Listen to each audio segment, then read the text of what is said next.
Rubén Moreira humillado. Diputada Navarro le recuerda que el PRI es el padre del huachicol. El narco coordinador del PRI, Rubén Moreira, protagonizó un espectáculo patético en la Cámara de Diputados, al llamar facho y estalinista al presidente López Obrador, mientras defendía a los suyos y atacaba la ley de audiencias. Con su discurso de narcoderecha trasnochada, Moreira intentó desviar la atención de los verdaderos problemas del país, pero lo único que logró fue exhibir la desesperación del PRIAN ante la posibilidad de que los medios ya no puedan mentir y calumniar impunemente. Sin embargo, la diputada Beatriz Navarro de Morena le respondió con contundencia y puso en su lugar al narcopriista, recordándole que su narcopartido es el padre del huachicol fiscal y que personajes como Rufo Apple, orgullo del narcopan, están hoy en prisión por contrabando de combustible y fraude al fisco. Navarro desnudó la hipocresía de una narcooposición que se dice preocupada por la libertad de expresión, mientras protege a empresarios corruptos y lava dinero con facturas falsas. Moreira, lejos de tener argumentos, solo recurrió a los insultos, demostrando que el PRI sigue siendo el mismo de siempre, misógino, ratero y cómplice de la corrupción. Veamos enseguida cómo el narcozeta 1 Moreira es masacrado por la valiente diputada Betty Navarro por acusar a Morena de lo guachicoleros que ellos son, como le ordenan las narcoperritas de Trump, el evasor Salinas Pliego y el junior tóxico Claudio X.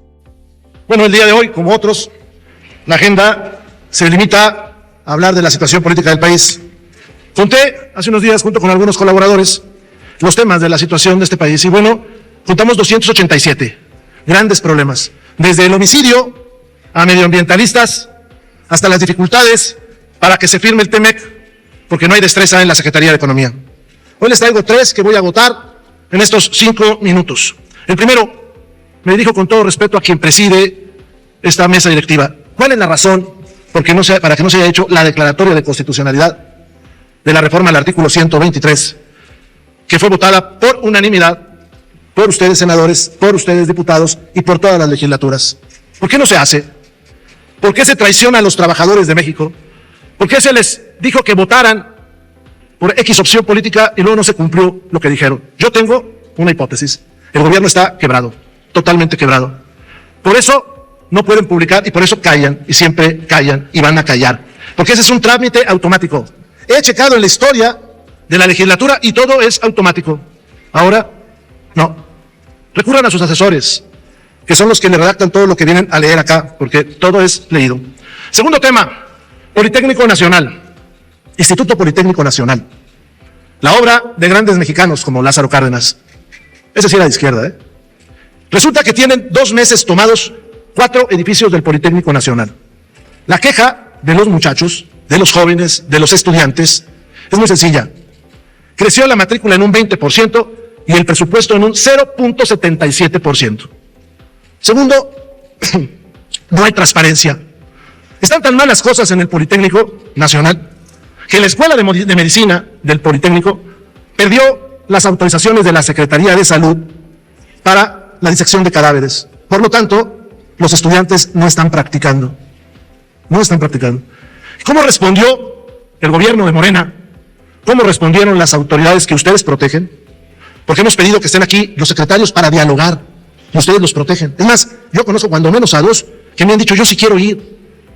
Pero los diputados y senadores de Morena no nos autorizan, no quieren que vengamos. Porque yo les he dicho, oye, qué mal los defienden, los de Morena. Y ellos me han dicho, esos 2, no les voy a decir el nombre, pues se los van a hacer de bronca. Dicen, bueno, es que no saben nada, son de tómbola. Pero no aceptan que nosotros vayamos. Bueno, ¿saben qué va a hacer? ¿Qué hizo ya el director del Politécnico? Fue y les puso una denuncia en la Fiscalía General de la República a los estudiantes. Salió en la prensa. Oiga, ¿eso estará bien? ¿No es más sencillo que les demos más presupuesto al Politécnico Nacional, que se dialogue con los estudiantes y que todo esto se resuelva? O sea, ¿por qué tiene que estar funcionando el Canal 11, pues itinerante en el país? ¿Por qué no hay clases ahí? ¿Por qué no hay permiso de la Secretaría de Salud? ¿No es más sencillo hacer eso? Termino con el tercer tema. Oigan, ¿en verdad que ustedes sí se esmeran en hacer lo que estudiaron en la prepa? Cuando leían al padrecito georgiano, sí se acuerdan. Los que son de mi edad sí saben quién me estoy hablando, los más jóvenes no. Pues están instaurando ustedes el régimen del padrecito georgiano. Stalin. Si usted no tiene mi edad, de todos modos creo que tiene la capacidad para leer. Lea la historia.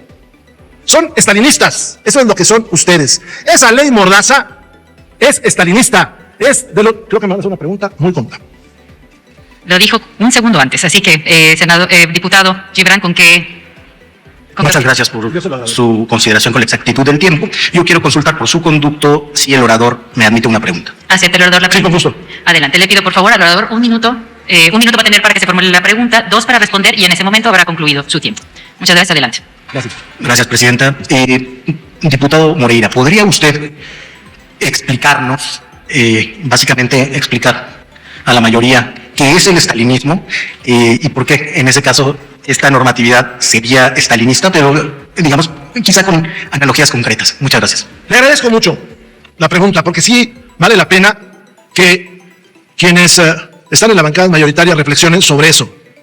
Es el régimen de una sola persona, con un Congreso que hace lo que ordena esa persona, y que cuando esa persona dice algo, todo el Congreso se para y empieza a echar loas a ese dictador, que no reflexiona ese Congreso, que son capaces de votar artículos que no tienen que corregir. Ese es el problema. Pero además el estalinismo persigue, mata, no quiere que nadie vea las cosas, porque Morena cree que el pueblo es tonto. Por eso, para proteger al pueblo, dice que le va a decir que vea, que escuche y qué opiniones se nutra. Eso así es Stalin. Fíjense ustedes, hay una comisión que aquí nos dijeron que era independiente, esa comisión reguladora, que se va a convertir en un directorio. Después les explico qué es eso del directorio. De burócratas fachos. Después les explico qué es fachos, pero ustedes conocen a varios.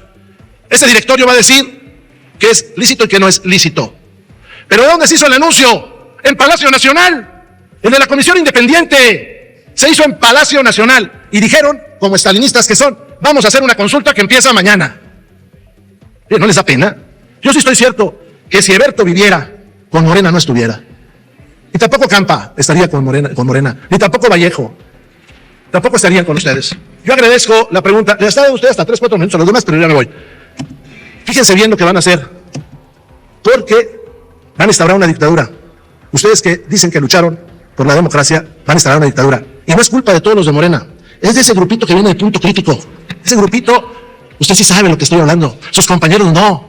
Pero es de ese grupito, usted sí sabe, senador Ladrón. Es ese grupito, usted lo sabe. Y que luego se fueron al movimiento 7 de enero. Concluye, no? Senador. Esos son.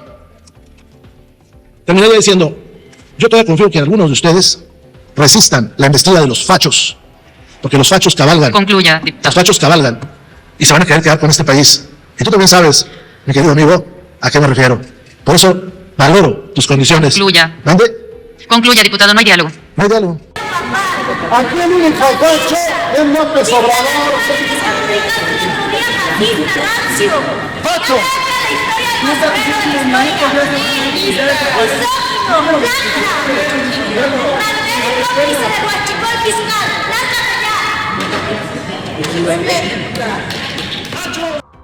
Con el permiso de la presidenta y de las compañeras integrantes y compañeros de la Comisión Permanente de la Mesa Directiva, vengo a esta tribuna a hablar de una historia que ya hemos escuchado muchas veces por parte de la oposición tener suma preocupación. Hasta me encontré ayer que me puse a revisar los datos en la Gaceta Parlamentaria, que les preocupa tanto el tema del huachicol fiscal.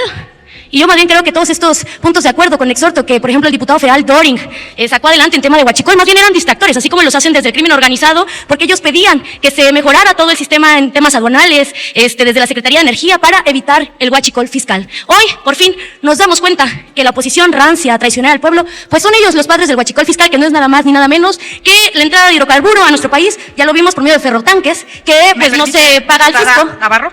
Sí, la diputada Bernal, ¿con qué objeto? Gracias, presidenta. Para ver si la oradora me permite realizarle una pregunta. Si le acepta una pregunta. Sí, claro. Muchas gracias. ¿Me podría, diputada, usted ahondar un poco sobre los diversos delitos imputados y la cronología de cómo operó el reconocido líder panista que se encuentra en prisión? Líder panista y huachicolero, por supuesto. ¿Nos pudiera ayudar un poco con la cronología? Sí, claro. Mire, ellos han dicho que es una persecución política, son groseros con los líderes que históricamente han luchado por defender derechos de las personas y que realmente ahí había una persecución política en los tiempos del priismo rancio. El tal caso es el padre, Alberto Castillo, de nuestra presidenta Laura Itzel. Ustedes son de lo peor. No vuelvan a hacer eso y no vuelvan a defender a las personas que hemos luchado durante años. Por otro lado, esto no es persecución política. Esto es crimen organizado.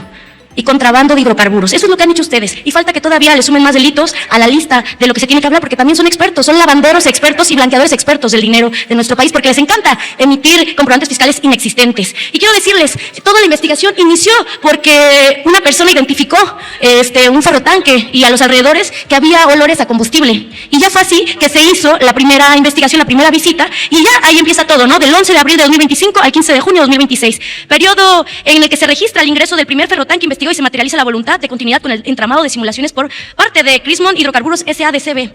Y luego, pues ya la Fiscalía dice que se encontraron 163 carrotanques o ferrotanques introducidos en condiciones ilícitas. Se evadieron sistemáticamente contribuciones fiscales y regulaciones aduaneras para su posterior distribución irregular en el mercado interno. Ustedes son tan de lo peor que se atrevieron a ingresar a nuestro país 18 millones, más de 18 millones de petrolíferos de diésel y gasolina. El perjuicio estimado al fisco federal son de 166.476.735 pesos. Esto es, y la proyección alcanzada que se tiene son 4,000 millones de pesos. Eso es el daño que ustedes les han hecho a las arcas del gobierno de México, al fisco. Son de lo peor.